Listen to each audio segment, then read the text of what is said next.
Mutton మునక్కాయ curry అన్నంలోకి అద్భుతం, టిఫిన్స్లోకి అంత కమ్మగా ఉంటుంది. అందరికీ నమస్కారం. ఈరోజు మటను మునక్కాయ కర్రీ చేసేద్దాం. ముందుగా మటన్ మునక్కాయ కర్రీకి మటన్ని తీసుకొని లేతగా ఉండాలి. దాన్ని శుభ్రంగా వాష్ చేసి పక్కన పెట్టేసుకుందాం. కడాయి స్టవ్ మీద పెట్టేసుకొని అది కాస్త వేడెక్కిన తర్వాత అందులో తగినంత ఆయిల్ వేసేసుకోవాలి. ఆయిల్ వేసుకొని ఆయిల్ కాస్త వేడెక్కిన తర్వాత చిన్న దాల్చిన చెక్క, 3 లవంగాలు వేసుకొని ఒక పచ్చిమిరపకాయ చీలికని వేసేసుకోవాలి. తర్వాత ఒక పెద్ద ఉల్లిపాయని ఇలా మీడియం సైజుగా కట్ చేసుకొని వేసుకోవాలి. తర్వాత ఈ ఉల్లిపాయలు కొంచెం కలర్ చేంజ్ అయిన తర్వాత 1 టేబుల్ స్పూన్ అల్లం వెల్లుల్లి పేస్ట్ వేసుకొని పచ్చిదనం పోయేంత వరకు ఫ్రై చేసుకోవాలి. కాస్త ఫ్రై అయిన తర్వాత వాష్ చేసి పెట్టుకున్న మటన్ ముక్కల్ని ఇందులో వేసుకోవాలి.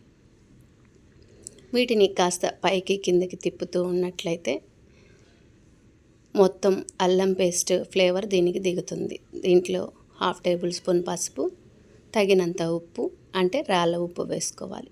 వేసుకొని ఇది మొత్తం కలుపుకోవాలి. కలుపుకొని కనీసం మీడియం ఫ్లేమ్లో ఒక 15 మినిట్స్ అయినా దీన్ని ఉడికించుకోవాలి. హై ఫ్లేమ్ పెట్టకూడదు, మీడియం టు లో ఫ్లేమ్లో ఉడికించుకోవాలి.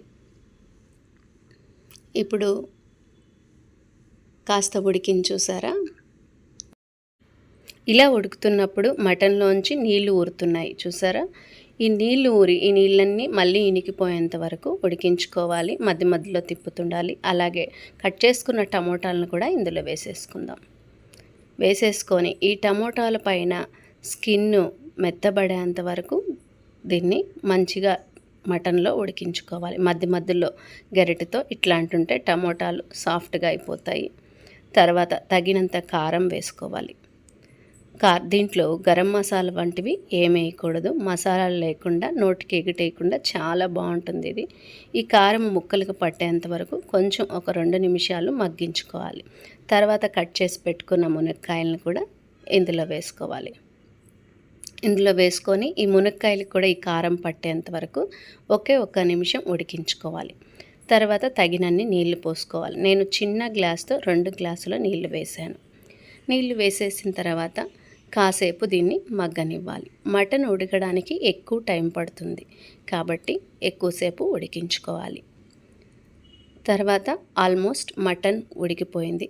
కూర కాస్త చిక్కబడేంత వరకు ఇది అలానే ఉంచుకోవాలి. తర్వాత లాస్ట్లో నీళ్ళల్లో కొంచెం చింతపండు ఊరబెట్టుకొని ఆ చింతపండు పులుసు వేసుకోవాలి. గోరు పులుసు వేస్తే ఈ మటన్ కూరకి మరింత రుచి వస్తుంది. ఇది లాస్ట్లోనే వేసుకోవాలి.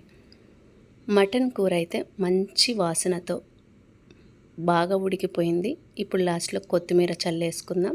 చల్లేసుకొని మరి 2 నిమిషాలు అలానే ఉడికించుకోవాలి. ఉడికిన తర్వాత ఇప్పుడు కూర చిక్కబడిపోయింది. ఈ టైంలోనే స్టవ్ ఆఫ్ చేసుకోవాలి. అంతేనండి, మటను మునక్కాయ కర్రీ చాలా టేస్ట్గా ఉంటుంది. వేడి వేడి అన్నంలో కానీ, రాగి సంగట్లో కానీ, అలాగే దోశలు, ఇడ్లీలు, పూరీలు దేంట్లైనా సూపర్గా ఉంటుంది. చూసారా ఎంత బాగుందో. మీరు కూడా ట్రై చేయండి. ట్రై చేసి ఎలా వచ్చిందో కమెంట్ చేయండి. అలాగే నా ఛానల్ని ఎవరైనా ఫస్ట్ టైం చూస్తున్నట్లయితే సబ్స్క్రైబ్ చేసి లైక్ చేయండి. Thank you for watching.